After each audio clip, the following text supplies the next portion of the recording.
Good evening, everybody.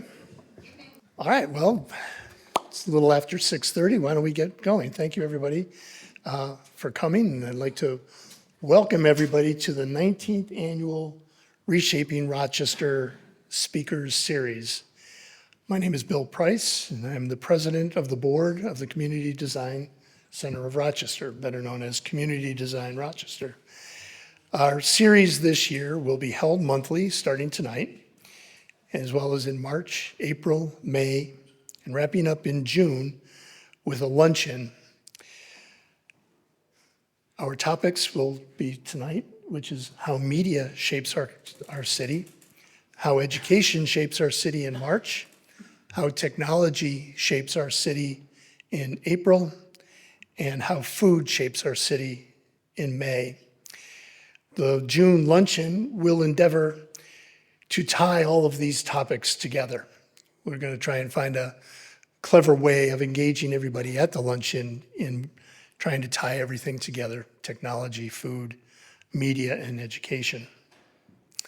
We're hoping that luncheon will look at some of the lessons learned from this discussion as well as the others, and be able to make recommendations that will guide public policy and placemaking.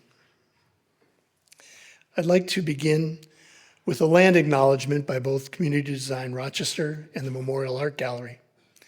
Collectively, we respect and honor the diverse Indigenous people connected to these lands with gratitude for the land itself and for the people who have stewarded it throughout the generations.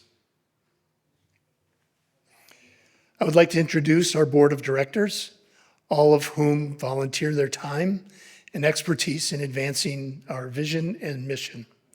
I'd like to thank Miriam, Jacob, Stephanie Annunziata, Eugenio Marlin, Adam Bonoski, Stacy Waxton, Howard Decker, and our newest member, Joel Barrett. We are fortunate to have a very talented staff, including our executive director, Dawn Noto, our design manager, Sophie Redman, designer, Purva Marashi, and design intern, Ava Samara. On a little bit sadder note, we want to acknowledge the passing of our friend, colleague, mentor, and fellow board member, Jean Dupre. Jean offered us invaluable leadership, guidance, and historical insight that shaped our work and our mission. He was a valued member of this entire community for many, many years, and Jean will be sadly missed. Tonight's How Media Shapes Our City event is generously sponsored by the Greater Rochester Association of Realtors. In addition to representing the interest of the real estate business, GRAR is in tune with the critical current conditions and economic influences of our housing market, and they help to shape the public policy to improve quality of life across the Greater Rochester region. Thank you to Jim Yockel and GRAR. Our other community level sponsors are Labella Associates, Capstone Real Estate Development, and the DeMarco Group. Their combined financial support allows us to offer these events free of charge. Our urban sponsors are Pastor Associates, Architectura, Stantec, M&M Development Strategies, Collier Engineering, Krista Construction, Moxie Lighting, Greentopia, Marathon Engineering, Woods Oviatt, Gilman Attorneys, SWBR, Knopf Shaw Attorneys, and Canandaigua National Bank. We also want to thank our neighborhood sponsors, Costich Engineering, Buckingham Properties, Steel Landscape Architecture, and CNS Companies. I want to acknowledge the valuable financial support provided by our friends during our annual Give campaign annually. That's why it's annual. Most of these donors have been long time supporters, and we really appreciate their financial support as well as their attendance at these events. Many of them are here tonight. So thank you to all of you.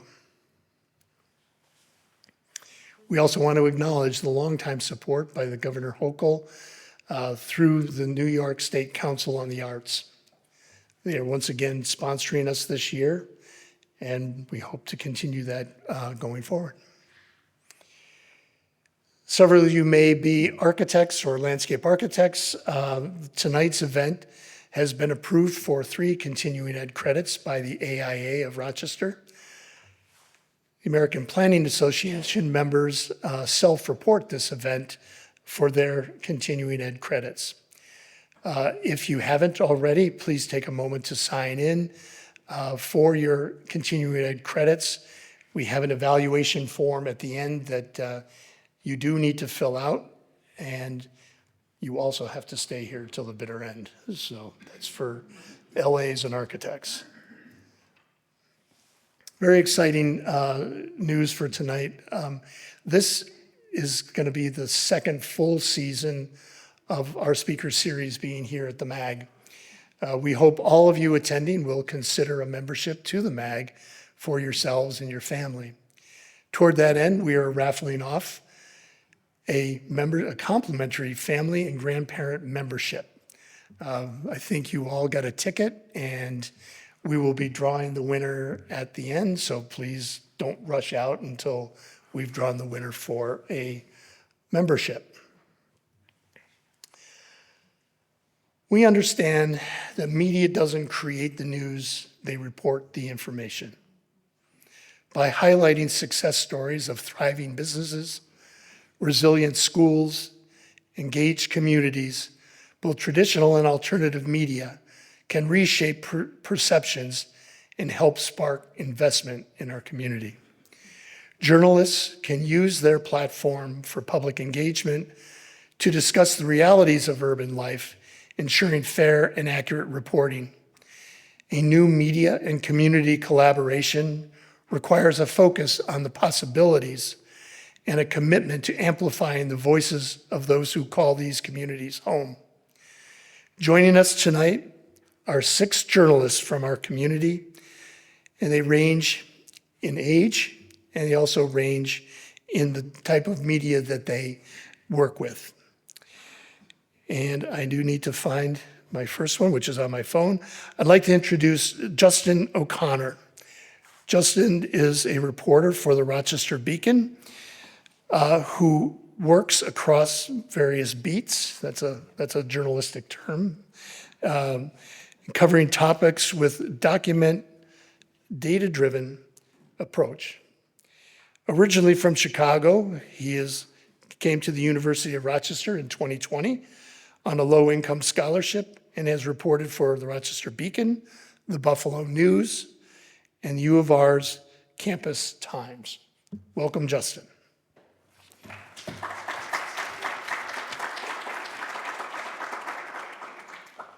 Juan Nieves, AKA Johnny Mambo. I hope I can say that. All right. Juan is WEPL Poder 97.1 radio station manager located in El Camino neighborhood in our northeast quadrant. He is the recipient of Ibero-American Action League's President's Award. Juan has over 20 years of experience as a host and DJ. His versatility and ability to read a crowd has allowed him the opportunity to open shows for many national performing Latino artists like Bad Bunny, Plan B, Charlie Cruz, Frankie Negron, and more. Juan is currently resident DJ for the Puerto Rican Festival of Rochester and the Rochester Red Wings baseball team. Welcome, Juan. Appreciate you.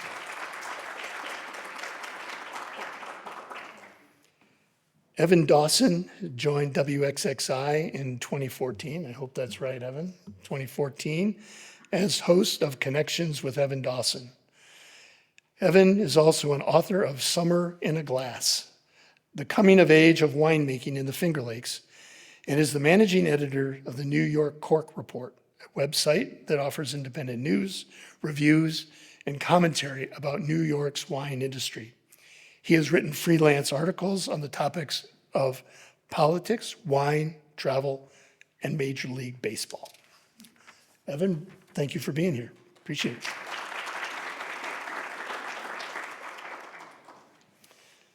The really young guy up here is DJ Jackson. DJ is a senior at Edison Career and Technology High School, where he is actively involved in multiple roles and organizations that reflect his commitment to his community. As a journalist for the Edison Tech News, ET News, which is a monthly TV newscast available on YouTube, he develops and delivers news that informs and connects viewers. A proud Black scholar, DJ is a dedicated member of My Brother's Keeper, an initiative focused on creating opportunities for young Black and brown men. Outside of his academic and journalistic pursuits, DJ works as a supervisor at Wegmans and is also on the varsity football team. DJ's ultimate goal is to become a voice for the Rochester community and create pathways to success for his generation. DJ, welcome. Appreciate it.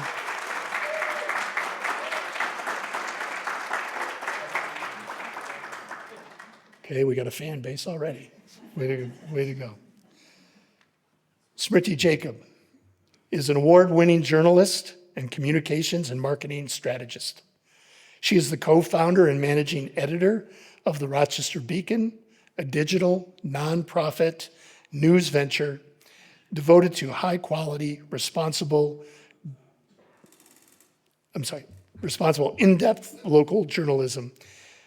Smriti honed her craft as a reporter and editor at the Rochester Business Journal for nearly 16 years. She also serves on the faculty at the University of Rochester and St. John Fisher University, guiding the next generation of community-centered journalists. We're glad to have you. Welcome.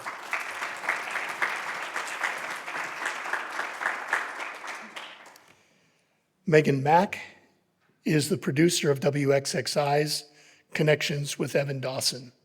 She joined WXXI News from WHEC TV and from the University of Rochester, where she served as Assistant Director of Public Relations.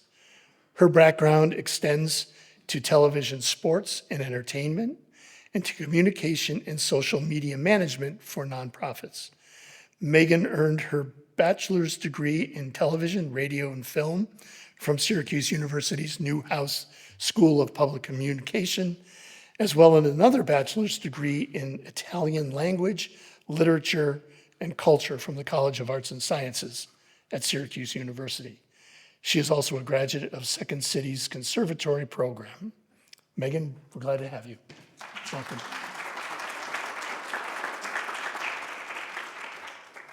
So I do have some questions that I'd like to start the conversation with. I'd like to give everybody a chance to answer these, and we'll see where the conversation goes. Why don't we, we'll let you start. The first question is, how did different generations get their news, their local news? Let's talk about local. And who is your audience? Who do you believe your audience to be primarily? And how do you get the news that you report on? It's a lot of questions. Yeah. Pick the first one. Can you repeat the first question again? I'm sorry, I got lost in the last two. I'd like to, who do you think, what generation or generations are your target audience? Well, as I like to say in every place I go, is that the Beacon is Rochester's. So in my ideal view, it's everybody's reading the Beacon. I would like them to. Now, when it comes to consumption, some people have the time to read our in-depth stories, some people don't. Younger audiences, if I go into a classroom and ask them, they prefer to get their news online, but in shorter form or in video form.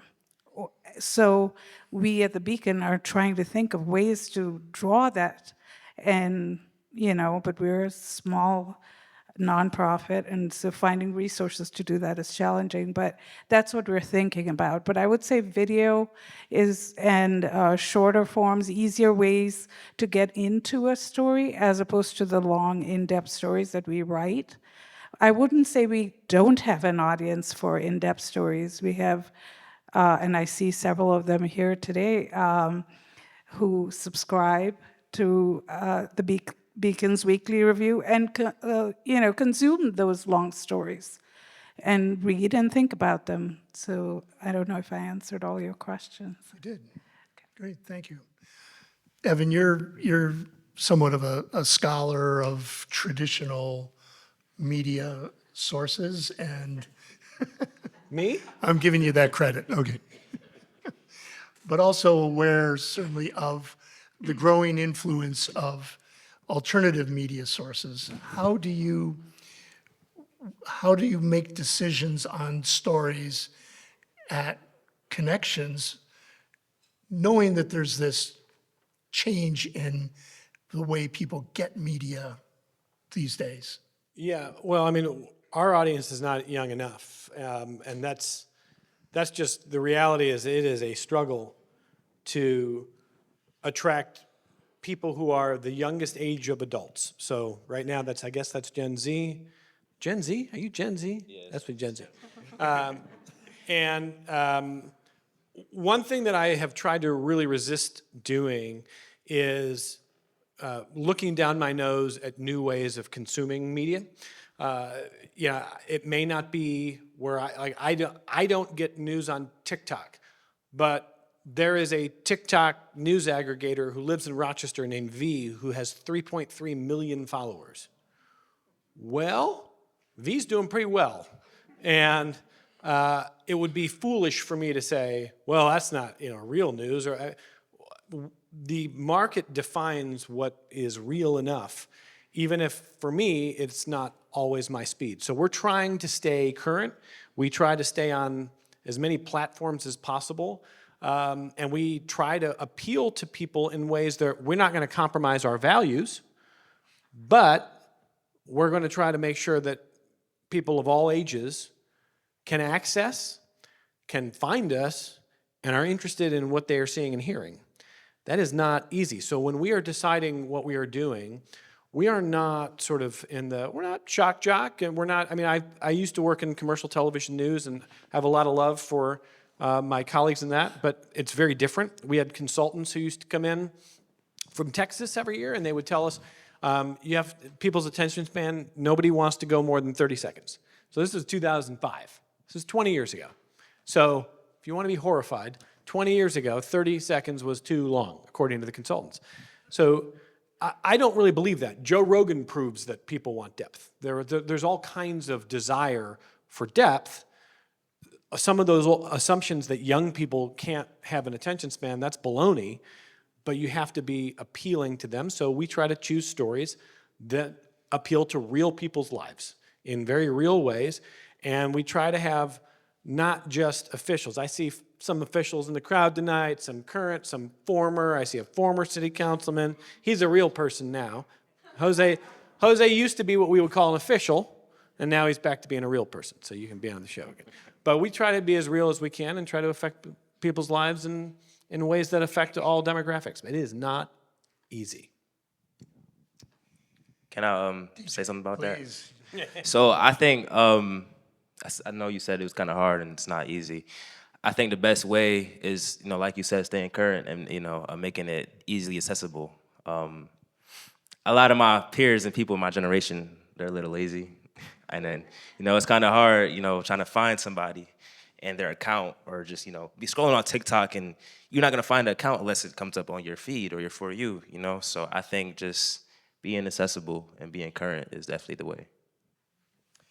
Now, you work on the ET News. I do. At school. What are the types of stories that resonate with your audience? And you say it's on YouTube. Is that the only way that you distribute the news, or do you have other outlets? So right now, ET News, it is on YouTube, but my wonderful teacher, Ms. Barstow, she emails it out to our principals and our staff, because the target audience isn't only staff, but it is also students, and how I say this. So that's the best way we could do it, because we're not gonna have a TV channel, and it's for students, so we're not gonna just turn the TV on. It's smart board, so we don't really have the channel or the cable. So the best way is YouTube. But some of the media that I do is I've interviewed board members, school board members. That's more for the staff. But I've also interviewed on our red carpet prom. That's for the students. So you gotta find a balance in between your audience. So we have a big target audience. So from 14 to however old our oldest teacher is, from 14 to that age, we gotta cater to them. So it's just, what do they like? And especially, we gotta ask our peers, what do you want to see? Is this boring? You gotta be real. Is it trash? Is it good? Just be real, I think. And what do you find? What do you hear? Do you hear that, most of what you do does resonate and is interesting to your peers? Definitely. It's more the staff saying, "Yeah, I loved your interview. I loved hearing from Commissioner Simmons. I love hearing about this."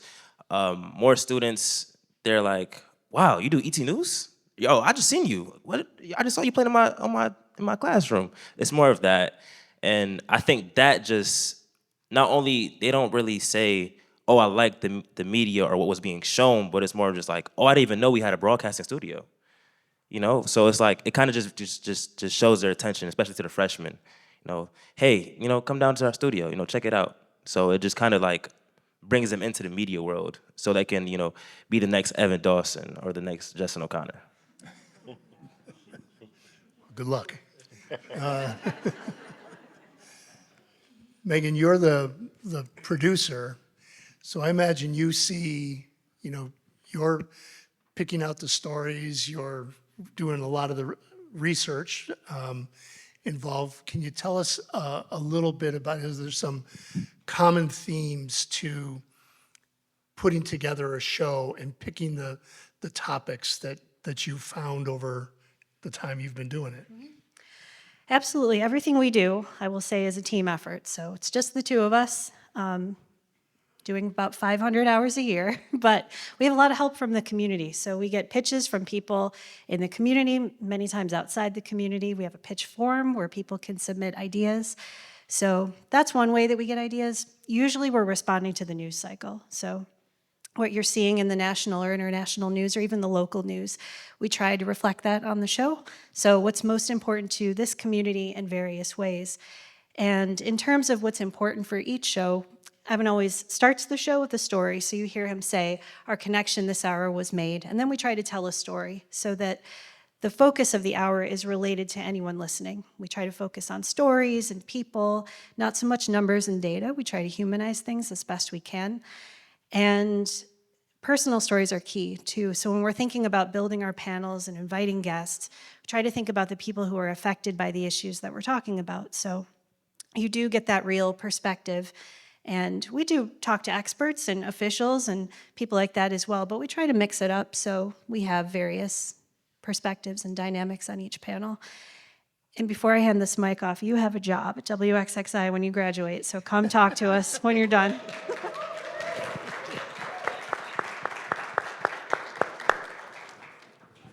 Okay, we succeeded. All right. Justin, I think, you're probably, you do some writing for the paper, but you're also a consumer of news yourself.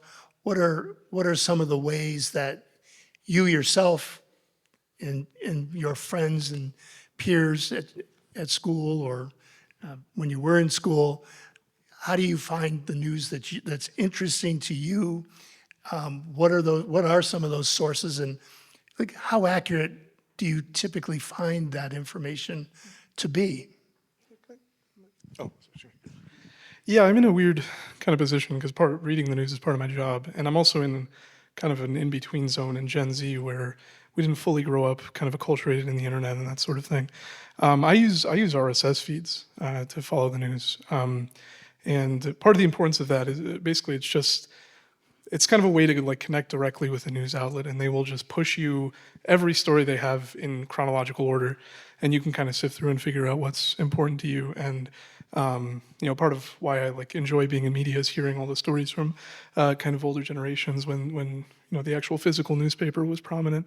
And a part of the benefit of those physical newspapers was you kind of looked at the page and you got a slew of stories across different topics, and you weren't, of course, there was like editorial curation there, but there wasn't the same kind of like algorithmic, like tapping directly into the kind of base of your brain and trying to figure out exactly what you're interested in. You got exposed to a lot of things sort of consequentially.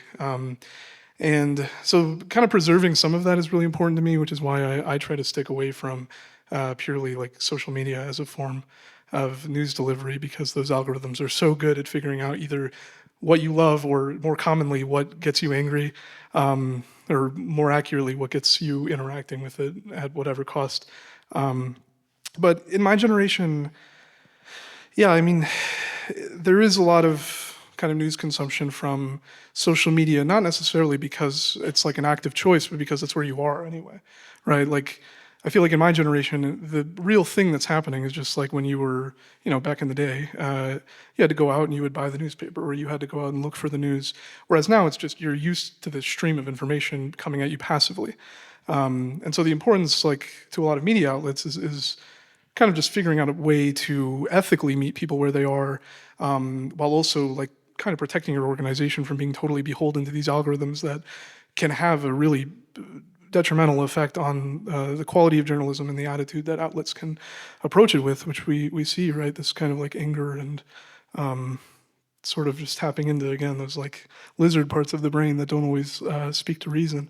But yeah, I mean, I think social media is a real push now, and especially short form video, kind of like Smithy mentioned. That's kind of my appraisal of it, but yeah. Thank you. Juan, your station, Poder 97.1, is hyper local. You guys are very, very geographically centered. Tell me a little bit about your audience, a little bit about what your audience wants to know. What is the news and information they're looking to you for? So our audience is predominantly Black and brown. We are a bilingual radio station in the heart of the Latino community. And a lot of what we bring to our audience is information about resources or things that may be going on, opportunities with work, education. But at the same time, we want to make sure that we bring that in a form that's entertaining, because our job as air talents is to keep you tuned in as long as possible. So with that, we deliver news, weather, opinions, ways to be a better parent, ways to be just a better person. And it's not easy because people, they do have a short attention span. So we need something that grasps them and informs them and keeps them entertained at the same time. And so we cover lots of things from vaping to bullying in schools, or things that are happening right there in our local community on streets that every listener knows. And we're just very involved in the community that way. Mm-hmm. Do you notice that your audience is a specific demographic, or do you kind of span, the demographics from teenagers right up till, mom, dad? That's exactly what it is. It's very wide. So we and especially me in the morning drive, I may be speaking to kids who are in the car with their parents. So we have to make sure that there's a connection, that both of them get something out of the information or the story that we're telling. This may not be a great question, but do you must find that within the community that you serve, that your news is reliable and accurate, and you're able to retain that audience and hopefully expand on it? Yes, absolutely. A lot of our news comes from bigger news sources. It doesn't come from a place like YouTube or Snapchat or media, social media. Yeah, it's pretty much based on facts. Great. Wanted to, this is a question, and there is a follow-up. in all of your experience, I'll give each of you an opportunity to talk to this from your own point of view, but in your experience, does media that focuses on crime and struggling schools create misconceptions or misperceptions of our city, affecting community morale and investment in the city? How's that question for me? Please, go right ahead. Yes, yeah, I would say definitely. And for some people, they do believe that, but that's not the pitch that we like to deliver. We like to see things in a positive light and expose those who are listening to things that are positive, like teachers who are receiving awards, students who have won championships in our community, graduates. We invite everyone from the community to come on down and tell their story, so you hear it not from us, you hear it from them, from the people who are in community, their success stories, whether they've opened a building, a business, or they're graduating and moving on to bigger and better things. We want to shine light on those people to our community so that they can see that they can do it as well. Perfect, thank you. Justin? Yeah, I mean, I think it's really a much trickier question than it sounds like. It is I think it's absolutely the case that from like a macroscopic perspective, this like piling on of negative coverage when you get, several news outlets covering one crime after another, and you get this kind of macroscopic effect where the like kind of total body of the media coverage ends up looking extremely negative, and it creates these negative perceptions. And I think it's just like anyone in local media can tell you what kind of comment sections look like and what the perceptions are of crime in the city and the school system and that kind of thing. And I think it really uncovers a tricky problem with media incentives where you can look at any one of those stories and legitimize them a million ways. And the situation really is that media outlets don't think, in lots of respects, don't think about that macroscopic coverage, because you're looking at, I have a story here about a crime, and it is a legitimate story because, no one wants crime in their neighborhood, and also any given crime story can turn into a more significant story about the criminal justice system or something down the line. You never know what a significant story looks like. And so it's really a very complicated like intermesh of this like microscopic and macroscopic thinking. And the net effect of the macroscopic like picture of all of this negative coverage really is like painting a negative portrayal of the city and discouraging positive views of it. The tricky thing is negotiating like how you approach maintaining the legitimate elements of that coverage while still dealing with this like macroscopic problem.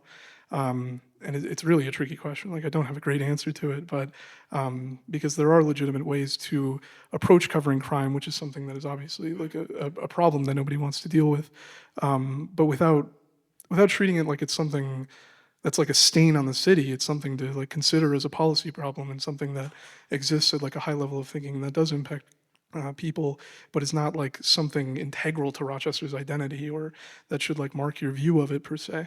And the same with the school district, right? I mean, the school district obviously has struggles and problems, and those are legitimate conversations to have, but it's also about figuring out a way to like structure that coverage in such a way that it doesn't create this monolithic perception of the city.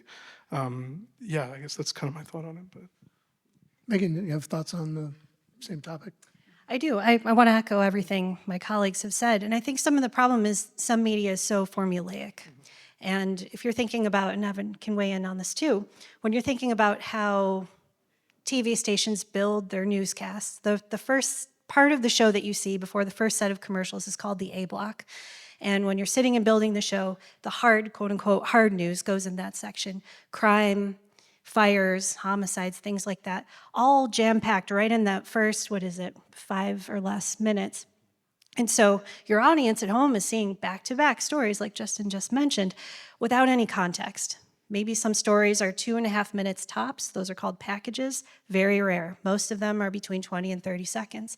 So if you're at home and you're watching this, it's late at night or early in the morning, you're trying to go on with your day or get ready for bed, you're not really thinking through some of the whys, the questions that surround some of the issues. So it's difficult, I think, for audiences to work through some of those broader macro questions, like you mentioned, when the information they're receiving is just quick bullet points without the information that they need. So how do we change that? That's something that we all deal with every single day. It's helpful for us that we have 52 minutes to discuss an issue on the talk show, but that's a finite resource. Attention spans, as we also have discussed, are shrinking by the minute. It's, what is it, the research is 45 seconds now, I think. Northwestern University studied that recently. That's down from 2.5 minutes in 2004. So we're all changing, media is changing, and there are some formulaic approaches that haven't changed. So it's becoming more difficult, I think, every day. DJ, your thoughts on? Yeah, I think a lot of the reason it's so formulatic, or I don't know how to say the word, but the word you used was perfect to describe it. I think the reason it's like that is because a lot of the negativity and a lot of the crime and, you know, fires, it sells, you know, it does numbers. It brings people in. You talked about how, you know, you want to go on with your day, getting ready for bed. That's kind of where it pulls you in. That's where it pulls you in. You know, when you're getting ready to like go somewhere. Oh wait, let me catch the news real quick. Let me see what's going on outside before I go outside. Because it sells. It draws people in. I think that's the reason. But I think later in the news you'll see some of the good things. You know, teacher getting awards and stuff. So it's just there to draw people in. So. Yeah, so it is not the job of journalists to do PR for a city or a place. I care very much about Rochester, and I live in Rochester. But what I don't want to do is contribute to a funhouse mirror idea of what it means to live in a city, or to come to a city, to visit a city, to want to shop and dine in a city. And so I want to build on this idea that, take crime as an example. Well, let's start with house fires. TV media loves to cover house fires. I still don't really know why. It's not really clear to me why you need to know that a house had a grease fire that spread to one wall. I'm not really sure what that does for you, but it's on every night, and I covered plenty of those. When it comes to crime, crime matters, but at least at XXI, we try to think of it this way. Cover issues more than you cover incidents. If you're just covering an incident, you're not really offering context. I'll give you an example.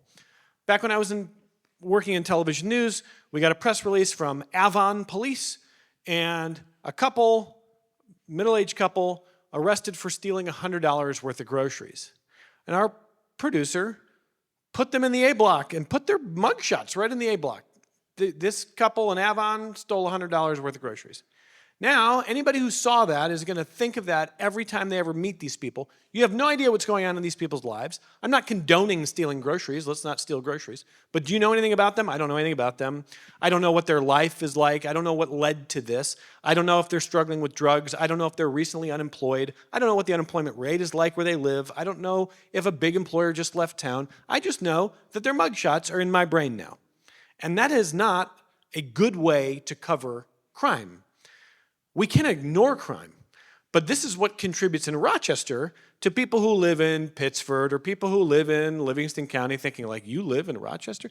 People still say that, like, how do you live there? Like, isn't it just crime all the time?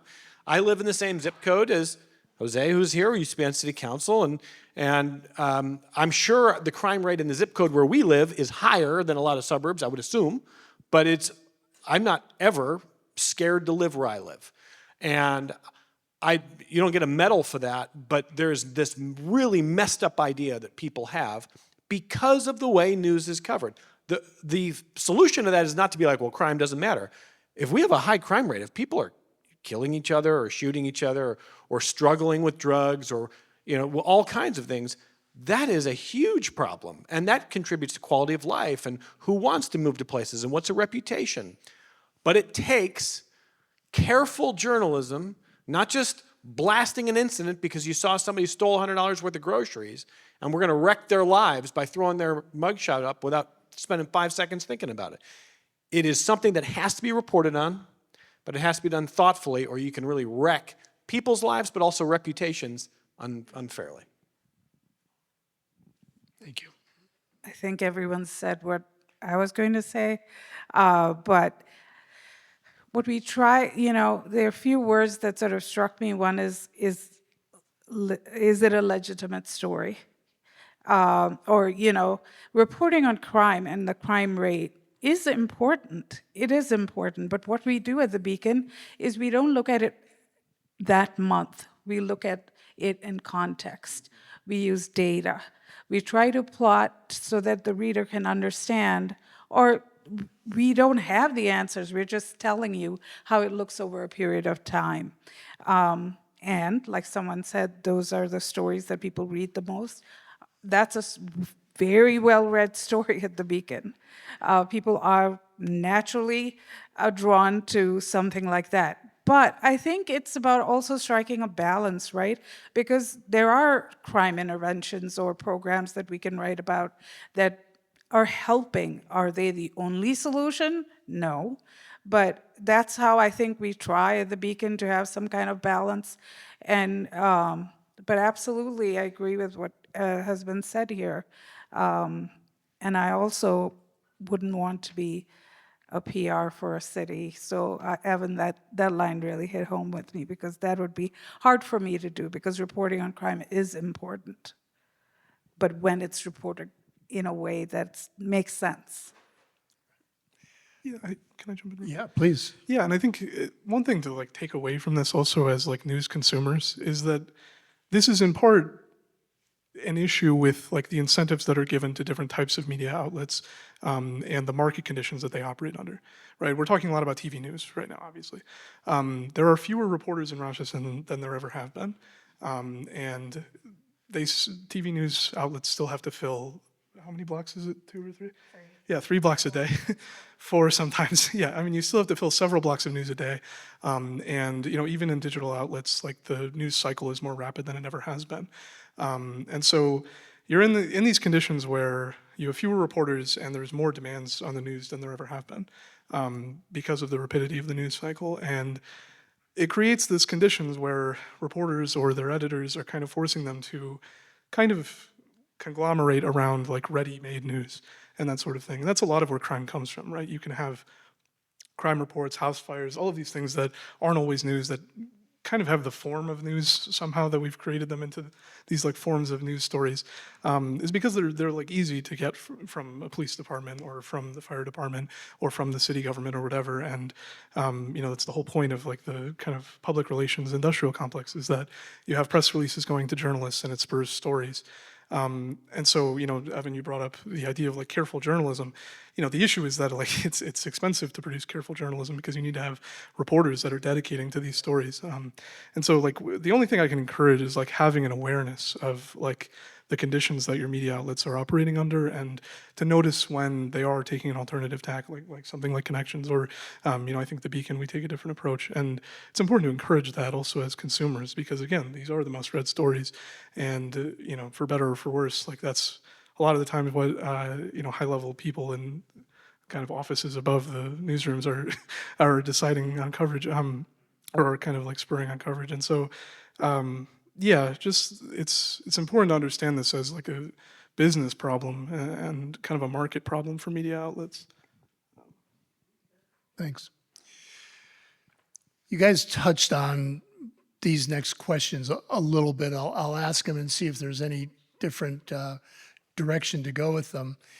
Are successful stories negative stories?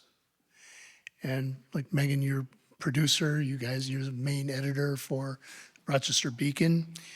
What is the motive, whether it's a business decision or audience interest, in prioritizing positive or negative over positive or negative? I'm going to let Justin answer this one, because at the Beacon we do things differently, and as a reporter I'd like to know what he thinks. Yeah, I mean, I really think like, and this is not marketing. Her job is marketing. My job is not marketing. I really don't think of stories at the Beacon, at least in terms of like positive or negative. Like we tend to, and this is probably true of any kind of story that you wade into with like an eye for complexity, and when you're interviewing a lot of people, is the case that you come out of it with a sense that there's complexity and it's really hard to put it into a bin. You know, this is the case even for like really contentious stories about like development projects in opposition to them, or you know, city government issues, or even, you know, recent federal policy changes and that kind of thing. it's hard when you're really approaching a story with a lot of depth to say that this is a, like, to put a bin on most stories in terms of positive or negative. The one thing that does tend to drive a lot of interest is contentiousness more than anything. That's not a negative thing, right? Like, it's part of the role of the media is to support, like, the fact that we have civic disagreement and to, like, make sure that it's happening within the bounds of, like, factual reason and isn't totally in space or whatever. So I will say that when I approach a story, it's never with an eye for something like positive or negative. Words that come up to me are like accountability driven, or, is there, so a lot of the times that comes off like a negative story where you're, saying that there's some kind of wrongdoing or a misperception here. But, in any kind of, any like event where there is accountability, right, there's also the option for the person to be held accountable, and that's like a positive reflection of the system and a positive reflection of the media functioning, I think. But also, yeah, so it's hard to say that like positive or negative is the shape of things, but I think what you notice in local news among like readers, especially ones who comment a lot, is like they don't always come away with the nuance, and so what people want out of a story sometimes is to be angry or to feel a certain way.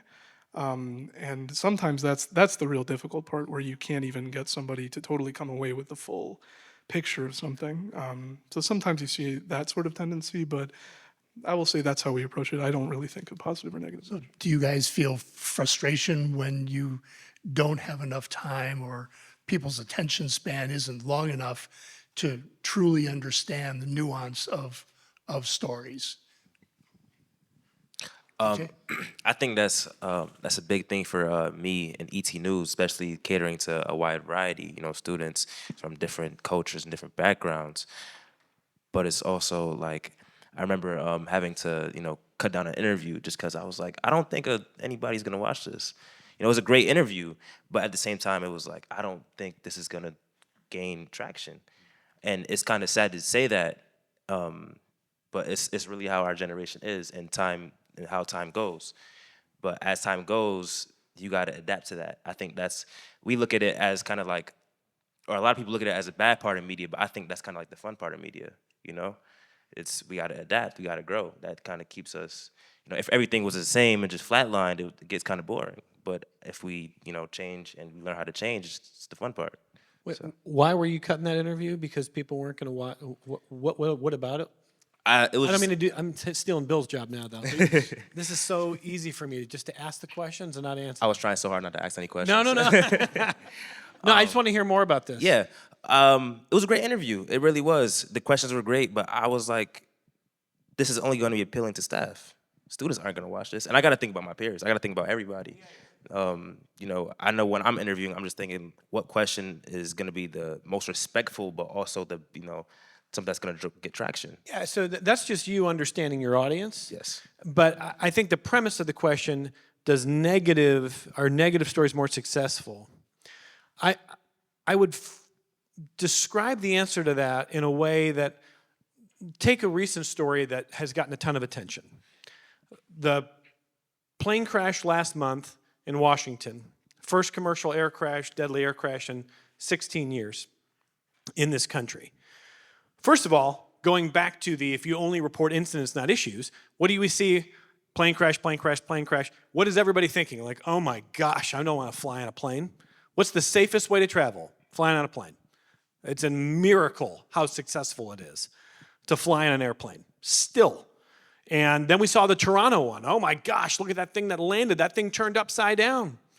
That plane turned upside down and a wing tore off and it caught on fire and nobody died.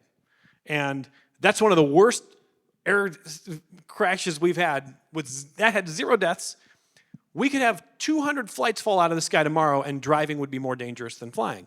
We don't contextualize these things very well. Math is hard for us. So that's just an example of kind of what I was talking about before. But then when you look at how it gets reported, to me, the plane crash story, you could call that a negative story. It's not a positive story, but it is just a story of something that happened.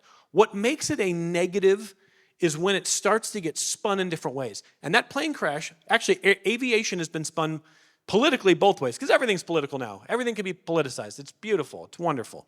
I'm being totally sarcastic. So here's the first example. What did Trump come out and say? It's a DEI hire. The FAA is just DEI. And he didn't know what he was talking about, of course, which is going to surprise you. But the president spoke without knowing what he was talking about. He didn't check. We didn't. So now all of a sudden everybody's talking about, like, a lot of conservative media is like, yes, it's a DEI hire and they shouldn't, there's no standards and nobody knows how to do anything. Meanwhile, like, flying is amazingly safe. Air traffic is amazingly successful, whatever. Fast forward to yesterday, today. I don't know if you saw in Chicago, these two planes on the runway almost collided and one coming down had to go back up. They didn't hit, but everybody's going, oh my gosh. What did I see? One of the main left-leaning commentators plastering all over social media. Well, look at the Doge cuts. Doge cuts. That's why these planes almost, you don't know that it has anything to do with that. They just wanted to blame Elon Musk as fast as they could. Now, maybe eventually Elon and Donald Trump's cuts will affect this. But they didn't know. They didn't care. So they wanted to make it negative to hurt somebody. And guess what? Like 1 million likes and shares, and yeah, just Doge. It's Doge. It's all Doge. There's enough to talk about with Doge before you have to spend 5 seconds just twisting something negatively to get traction. Just as there's enough to talk about with, is DEI working? And if it's not working as well as we want it to work, why? Before you just spend 5 seconds saying, oh, a plane crashed, DEI. So that's where it gets negative, and that's where it works. The velocity works. It is up to us to say, even if that works elsewhere, that is not our mission. Our mission, even if our numbers are lower, we're not going to do that, and we're going to talk about it in a different way. Yeah, right. And it really, when I do use the term negative, it really is that perception that ends up being created. So you're right, an air disaster, leads to, policy statements or weird statements that then give you a negative impression of the entire approach of DEI in all aspects of it. Same as some of the reported, issues of the school board, the school district, school performance, crime being in the A block, which is a new term I never knew, but it makes sense. All that stuff is first, and then the good stuff comes later. But that's what the perception creates of all life in an urban area or any place where a crime like that happens. All of a sudden takes on this negative element to it, or something, I didn't think about it that way before. I don't dig any deeper into the context, and now I've got a new opinion. And that could be of rural areas, that could be of, certain spots in the our suburban neighborhoods, or in our urban downtown areas. So I do have other questions. Did anybody else want to contribute to that particular, the bit about positive or negative? I'll go to one first. What is the ideal role, big question, of journalism going forward? We are where we are. Our attention spans are what they are. People getting using alternative media sources to traditional TV and newspaper and radio.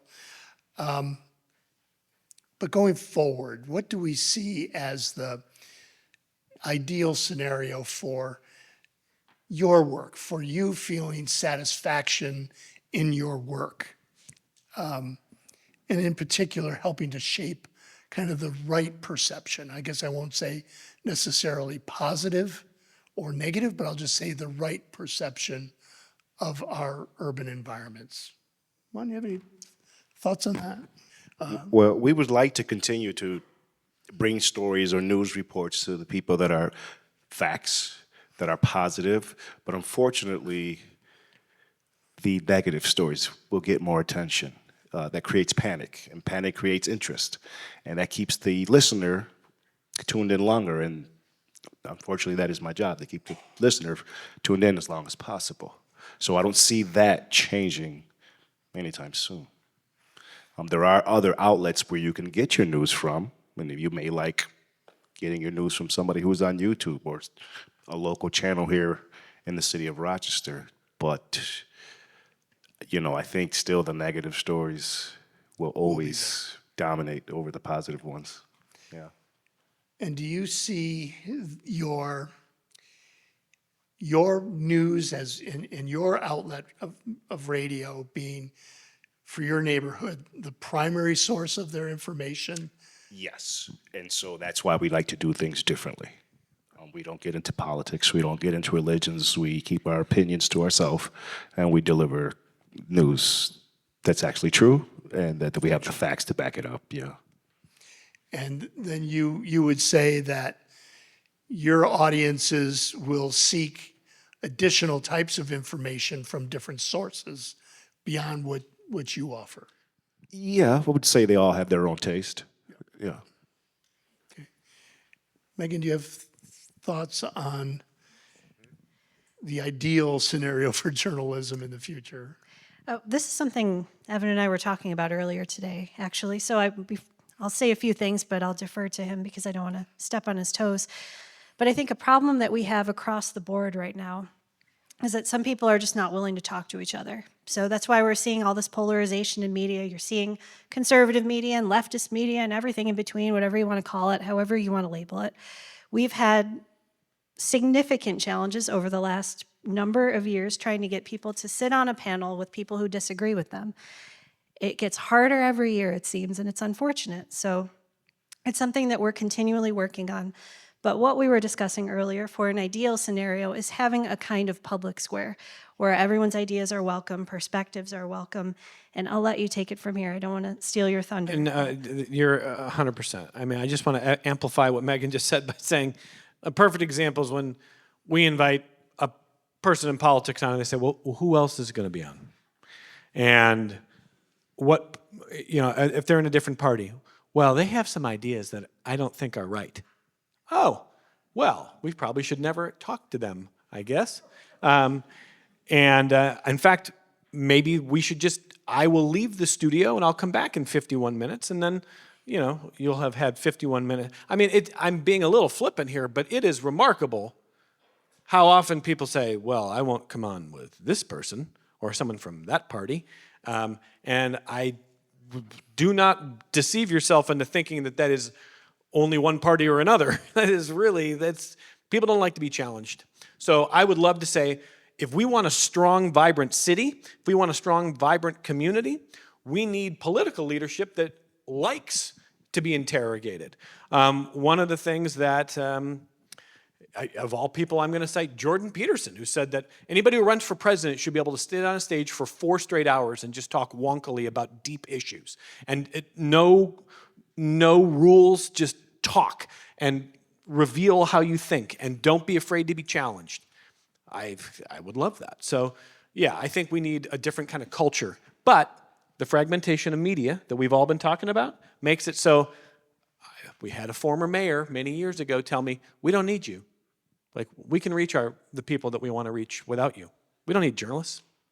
So basically, be nice, play nice, do PR for us, or we don't need you. So what's the role of journalism? To try to keep doing what we're doing, try to change the culture where the public demands that people in power, whether they're in corporate, whether they're in economic, whether they're in politics, be questioned. But Megan is right. Harder and harder and harder to get people to do that. Ideal world, you said. Yes. So ideal world, it is the public square, like Megan said, and people support local journalism. Please support local journalism. It is so, so important. So in my ideal world, I would have 50 Justins, and everybody would be engaged, talking with each other, even if they disagree. And we could actually have a dialogue. We don't dialogue anymore. And I mean, to your point, to everybody's point, I'm just repeating. just ending it with my voice, that's all. Support local. I should have mentioned, we're on a pledge drive this week. Okay. Yeah. RochesterBeacon.com. So are we, by the way. Anyway, DJ, did you have some thoughts on? So you guys have all just through that conversation kind of hit on, one of our missions, our at the Design Center, we promote and have since the late 90s and the inception of the Design Center, with folks like Roger Brown here and Johnny Monroe, where public engagement is truly necessary for public improvement projects and planning initiatives. And this is kind of our realm. And we've always said the CDR, Community Design Rochester, was founded on the principles that we all have a voice in shaping our community.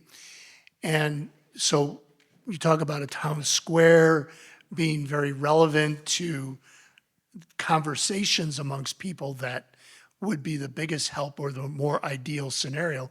We find the same thing, that, too often decisions were made kind of behind closed doors. You were given information, but you weren't given the opportunity to participate in those decisions and guide how a project develops. We have big ones in this community now, the Interloop North, Aqueduct, Rock the Riverway projects, High Falls. We have a lot of smaller projects as well that, affect neighborhoods. They affect blocks of neighborhoods. And, we find the challenge is getting people to participate. We haven't found the magic ingredient to get everybody out, because when can you do these things? Is it best at 6 o'clock at night? Is it best at noon? Is it best at 5 o'clock? What's the right time to get as many people engaged as possible? We've tried it all. We've tried to get the 30-year-olds that have 1 or 2 kids. They just don't have the time. So it is hard. We hear you. But we also hear that, the town hall style can be a very effective way. And it does, again, it has to be like your radio station, it's got to be hyper local. And we have to go to people. We can't ask them necessarily to come to us. So we're learning this as well. We're all in the same boat. And that local news and supporting local news really is important, right down to neighborhood level. Citywide, yes. Neighborhood, town, village is very important to us. I would like to, I do want to open this up to our audience, but I have one other question, and it's not on this side of the paper, it's over here. Let's turn this around to your audience, to your consumers of information. And what is the role of the audience in storytelling and information sharing? Do we all have a role in this? Meg, I know you have a way to write about topics that are of interest to people online. But beyond that, what is the role of the consumer in the news and in the news cycle and the stories that are told? What, have any thoughts?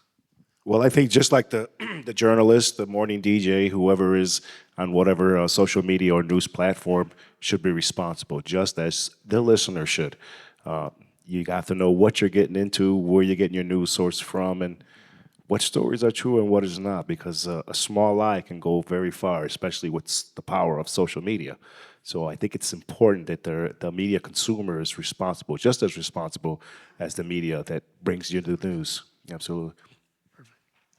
Yeah, I mean, I would just say like the media is what the name says, right? We're mediators, and so I mean, anyone here could say like a story is as good as the sources. Like, there's not much more than that. Like, for one, there's a responsibility in terms of responsible news consumption and making sure like recognizing that even though the news is like coming to you for free in a lot of respects and sometimes or over the airwaves or whatever, like even giving things your attention in any kind of medium is incentivizing media outlets to act in certain ways. And the other side is right, like if you want your neighborhood to be covered, is reach out and be kind of bring the passion that you have to the media because that thing I mentioned about kind of it being really intensive to produce really good quality stories is true, and it's only made easier when people are willing to come out and kind of share that information with you and be proactive about it, approaching the media. And it's very easy to say that that's easy, but obviously there are 1,000 different things that characterize how people feel comfortable interacting with the media. And the role of media outlets is to make sure that that trust is maintained, and that those stories are stewarded responsibly, and that they're not just treated carelessly or for clicks or purely used in that kind of way. But yeah, I mean, just recognize that like the media it's not just like a monolithic thing in itself. Like we're reliant on the people who reach out to us and who like are willing to help us tell those stories. And in many respects, we're bound entirely by the people who are willing to talk to us. And so, if you want your media to change, like try and help the media tell those stories. And I can't encourage it enough. Yeah, good point. DJ, do you I think like you said, both the journalists and the audience are responsible. I think that the audience is more responsible just finding, your niche, finding who you want to watch, who reaches you, who speaks to you the best. I think that's really important because if you're finding somebody who you don't really like, you're not really going to be, accepting to their views and what they're talking about. But also on the other side of that, you need to find other perspectives. Reach out to WXXI, reach out to the 97.1. Reach out, or just listen in to different things. Be open. I think being open-minded is one of the biggest and best things you can be. But yeah, I think that's it for me. Thanks. Yeah, I totally agree with you. Curiosity, I think, is key. I think we all need to be more curious. Us up here, our fellow journalists, and also the people listening, watching, reading, whatever it may be. Be open-minded, as you said. I would love to hear how your school is teaching media literacy because we've touched on that a little bit, but I think that's something that we've lost a bit in a recent number of years. So you should come on the show and talk about that sometime. I'm not booking. I'm just. But yeah, media literacy, curiosity. I echo what everyone else has said. Oh, I just want to hear a little bit more. If something big was happening right now in the world or in Rochester, what do you turn into to get live information? I think I'm going to my grandma, first of all, because my grandma is always telling me about the news. She's gonna call me, but the real answer is just look on my phone, Google it. I think. What apps or where are you? Oh, TikTok. TikTok. If it's like a crime, most likely Facebook. I know it's probably crazy. I do use Facebook. I gotta reach out to everybody. You use Facebook? I do. You're over 40? I know, different generations. But TikTok is where you'd probably be right away. Search up Rochester. I'll search up Rochester. Also, fun fact for you guys. I talked to some of my peers earlier, and they said if they see Rochester, like big words or something, or just location, they're gonna tune in. So, put Rochester on your captions and stuff. So. All right, there you go. Again, I seem to repeat what everybody said, but I'll say this. Build relationships with reporters, writers. They're part of the community too. I'm sure everyone here would agree, some of the best stories I've written have come from readers who gave me a tip, who were willing to talk, or led me to somebody else, or informed me about something I had no clue about. Build that relationship with you'll find we're pretty good at being friends. So please connect. Thank you. I would like to, at this time, I'd like to open up to the audience and see if anybody has some of their own thoughts, want to share some of their thoughts, or ask a question. There's some, we have cards. Okay.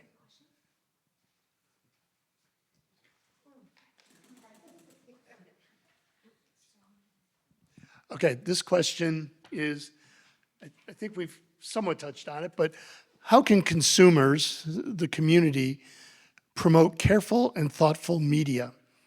How do you determine what is and isn't thoughtful? It's a good question.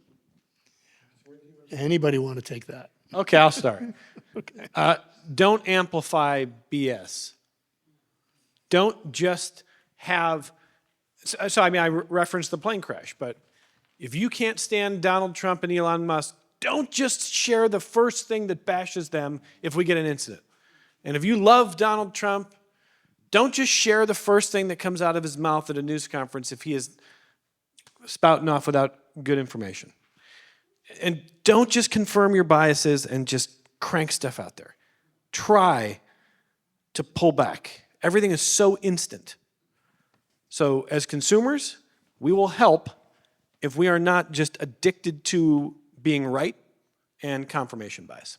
Or being first. That's another problem with the media too. Yes, for sure. Yes, and if a story resonated with you in terms of context, in terms of data, send those along. Yeah. You know, we don't tend to, as a community, we don't tend to send those along for some reason, but we do send the headline grabbers for sure. Yeah, and it's important also to understand, like, what, Evan used the term crank stuff out. Like, any kind of interaction with the stuff that you can just tell is driven to make you angry is bad, right? Like, Twitter has this option to quote tweet something and, like, don't, say that it's stupid or whatever. Even that is pushing it out, right? Just, like, take a second, like, hold your opinion and, like, consider it, like, just take a moment, take a breath. It's like a cool down period. But just understand that any kind of interaction with something that's making you angry or whatever is reinforcing those algorithms that are going to make you angrier and going to incentivize more of that stuff that you don't want out of the news media. Okay, I got another one. Now, in putting this together, I've tried to research as many local outlets for news, and I heard a couple more tonight that I wasn't aware of. This is, what is a URL for a rather complete list of our local podcasters? Let's see, the word solutions is here, but good government groups and peaceniks. So I guess this is, the question is there a clearinghouse of podcasts and places where how do we know about all No. the different, there No. isn't one, right? I don't think so. Right. Now, what did you say about TikTok? Is that that's a person? Yeah, so V-Spear, Under the Desk News, has 3.3 million followers. And Never knew V it. does really interesting work to distill complex news in a short amount of time. But, V is doing the news in a way that is more of aggregation and distillation. Some original reporting, actually, V's done, but I don't want to speak for the whole panel. I don't think there's like a website that collects, but because, your comprehensive list might be like mine's like, what? So I don't think that necessarily exists. I did a search on podcasts in Rochester, New York, and there is 50 some odd, There's 50 podcasts? 50 of them. I would think that there's more like 5,000. 5 million? I don't know, not 5 million. More than 50. The Google search Yeah. came up with like 50. Yeah. And of that, I didn't get to a podcast. All of them are church related until about number 30, when I got to one called the Inner Loop podcast. And I don't know if anybody's listened to the Inner Loop podcast, but it's a couple guys, and I think they do it whenever they feel like it, or they have a story that they can report on. And it's real stories. It's real stories that come out of, planning boards or town boards or things that are going on in various towns around here. But they do talk about stuff, they really, more about their beer drinking and, the last ATV trip they went on. But then they eventually get to the point of, some of the local news. But I haven't found a single clearinghouse of all of our media outlets. All right, let's see. We've got another one here. These are numbered, so this person wants to know, why does the Rochester Beacon have such a large readership compared to Legacy DNC? A little bit of promotion there. That's great news. I'm speechless. Did you know that first off? No. I don't think that's accurate, though. I would, much as I would like it to be. Amplify that. Yes, go for it. That is not true. That we don't have as larger audience than the DNC. We do not.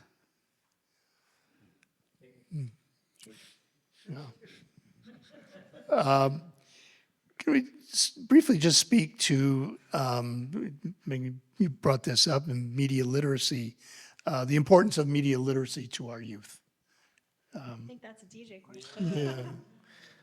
You're our resident youth. I think it's really important, especially for me, honestly. I got to make sure I understand not only how to use the equipment, how to shoot, but how to speak to others. My teacher, Ms. Barstow, she brought up a really good point. I think it was her, I'm not sure. But they said a lot of times you're gonna be going into, reporters will be going into homes, like say for filming crime and recording crime, they're going into homes of families that just lost somebody. You gotta make sure you're able to speak to that person and not be able to be too pushy. You gotta be able to understand that person and know your limits, be able to know your limits. But apart from that, I need to know how to ask certain questions that aren't too left or too right. And I know, me at a young age, I don't know a lot about politics, but I know that I shouldn't be saying anything to upset anybody, But sometimes that sells. So you just gotta be careful and like I said, know your limits. So media literacy is really important. And even if you aren't trying to go into this field, of media and journalism, you should still know a little bit of media literacy, because there are people filming TikToks, and digital footprint is a thing, There's a lot of people who will like to post something and not know the repercussions of posting that thing. So media literacy goes a lot of ways. Thank you. We talked a little bit about this. I framed it as kind of the ideal scenario for media in the future. This question is somewhat similar, that there are fewer reporters, there's so much polarity, and people are just looking for sound bites. What will our media reporting in Rochester look like in 2 years from now? Yeah. I'll try to take a quick stab at this, but first of all, I grew up in Cleveland. The Plain Dealer, when I was growing up, had 330 reporters. Now it has, I think, 25. And I want the question of, is there like a clearinghouse that has like a list of all the best journalism? The reason that question is asked, I think, is because people are looking for that shared experience, and it's frustrating being in a society where you feel like everybody is so fragmented. Your experience of reality is so different. And so newspapers peaked in circulation in 1988. And back in the 80s, we had maybe a morning paper, maybe an afternoon paper, maybe different weekend editions, bigger Sunday papers. You had, you had radio, of course, you had commercial television news. And there wasn't a whole lot. There's probably a few more that I'm not thinking of, but that was the shared experience. So what you're looking for is like, well, give me that list. And the frustrating thing is it doesn't exist. We are all consuming differently. And we are consuming different opinions. We are consuming news that has tints of opinion. We are consuming ostensibly objective news, but maybe not from the same sources. It's tough. So in 2 years from now, I think you're going to start to see local television consolidate into one newsroom. So I used to be at 13. There's 13, 10, 8, Spectrum. I mean, like, there's probably eventually just going to be one. Most will fold. They'll all come together, and then eventually there'll be none. Or maybe one with like a newscast that's a quick hitting kind of blur of nothing. I mean, I'm not very optimistic about it. I hate to say that. I'm very worried about print. Very worried about print. Yeah, you're online. Yeah, that's still print. I'm very worried about print. With Poder, I mean, like, I feel like the Poders are pretty well positioned because you are so tied into your community and you have such a relationship directly that I think the Poders will do well. And I'll wait to hear what you think. But for NPR and for XXI, it'll probably get a little squeezed. We think we'll be here for a while, trying to do what we do, but it'll get squeezed and squeezed and squeezed. So the irony of this super connected world that the internet brought us is that now we don't have shared experience, and now people don't want to pay for content, and now journalists can't make a living, and now a lot of communities don't have any local coverage at all. It's not great. 2 years from now, we're not going to see total consolidation, but 10's a totally different story. So I think a big thing is that there are so many different media outlets that is creating a smaller audience for every channel. Yeah. And the fact that you can listen to who you like to listen to is going to make that even smaller. So as the years go by, I think we'll have more independent news reporters who have their own channel or streaming podcast, and the big masses will probably combine or no longer exist. These are influencers type. Yes, some are influencers, but some are actual journalists doing really good work. I mean, that's probably the world you're moving into, right? I mean, how do you see it? I think, first of all, what you said is really scary for somebody that's going into journalism. I wish I had a better. I still think competition outcompete people and outwork people, and you can still do well. But I do think it's real, and I thank you for being real. But what was the question? But I mean, the way that you may end up finding a career if you want one is people my age don't like the word influencer or newsfluencer, but you can still do that and be a journalist. Yeah. And you can still be successful in different platforms, right? I know. I'm always uploading videos about certain stuff or new things going on in our community, or just promoting like a 24-hour story. So I think that'll be how we get our news. It will. And in the last 30 days, a real thing is I just got 12,000 views on just reposting and posting stuff and just posting like short videos. And it's just reposting certain things that like random, just random example, just me reposting DNC. I haven't, but just reposting DNC. Like sports, just reposting DNC. So it's just from that like we'll probably be getting all our views, and that's how people will be receiving information soon. Influencers, which is, I guess, is a scary word now. Yeah. I mean, well, I'll say, like, coming through college in journalism and that kind of, I'm 23. Like, in some ways it's really threatening. In other ways, it's sort of like captivating because, like, I mean, I don't know if this is true for you, Sean, but I kind of understand the influencer economy, right? Like, I grew up acculturated in like understanding how social media works, understanding those pathways, and like that, like, it became a job as I grew up, and it was very clear to me to like watch the people that I watched gradually make their platforms like monetarily viable and that kind of thing. And so, you know, now you know, I had a teacher scoff at me one time for like explaining there's like this increasing movement among journalists where like it used to be kind of protect your newsroom, and now it's really like protect your personal brand because people have to trust you. It's your name on what you're reporting, and eventually you won't have a newsroom probably. And so, you know, in some ways it's threatening. In other ways, you have a lot of control over what you're doing, and there's like infinite horizons. And the thing that I always bring up is like there's more money in content creation than there ever has been. Like there's an unbelievable economy out there for it. It's just about finding ways to make the journalistic ethical like, paradigm fit onto that content that you're making and to play into that. And I think that's definitely the world that like both of us are facing. But it's I don't know if you see it as totally threatening. So I think one of the biggest things is the reason why I wanted to get into media was because I saw all these YouTubers having great times with their friends. I thought I could have a house of 5 guys and we could just be playing around all the time doing pranks. So that's how I got into it. But I realized it was so much more, just news, being a platform, being a voice for the voiceless, changing the narrative. I think if students and, the future, the younger, us, me, my peers, if we see, that there is something beyond just being an influencer, it'll bring a population back up a little bit.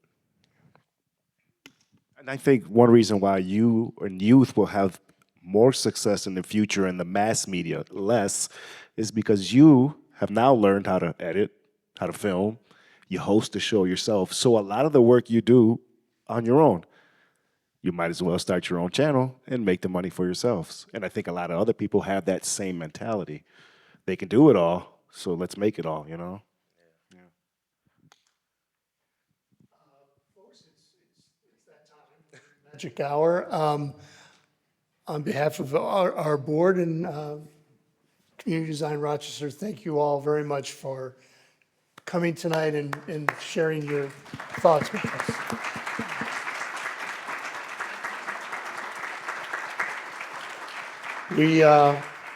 We do have some fabulous prizes for you. What is that? Yes, yes.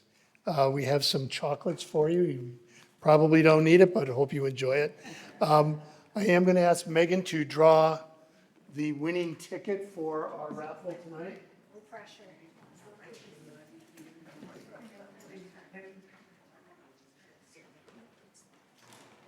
All right, everybody, the winning ticket is 4411586. 4411. You got it. The winner? All right, congratulations. Thank you for playing our games. Appreciate it. I just would like to let you know that if you have any comments, you have any suggestions or thoughts that come to mind after tonight's presentation, please share them with us. Our website is www.communitydesignrock.org.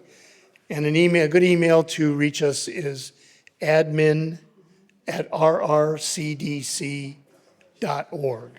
admin@rrcdc.org.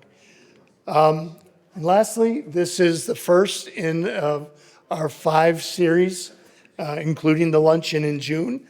Our next event will be Wednesday, not Tuesday, but Wednesday, March 26th. And our topic will be how education shapes our city. We will have Dr. Sean Nelms from the University of Rochester, Dr. Sheldon Cox from Rochester City School District. We're going to have Antoine Williams from Rochester Works, and Barbara Burke, who is an architect at LaBelle Associates, but also the Education Committee Chair for American Institute of Architects.